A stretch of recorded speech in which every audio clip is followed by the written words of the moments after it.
खरे तू डायरेक्ट जेवण चालतं त्या एखाद्या याच्यावर धरतो मी त्याला.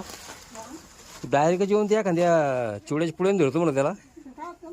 अरे काय होतं इथं, मी तरी घरात थांबलो माझ्या जागेवर एखादं दुसरं असतं ना ते कडक पळत सुटलं असतं कोणीकडे बी. खरं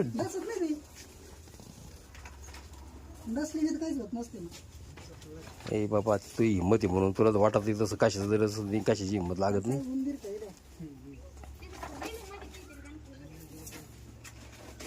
जरा लांब नेऊन टाक बघ यार कुठं तरी जसं ही तर लयच म्हणजे लयच बाहेर नजर पडला तर येईल की.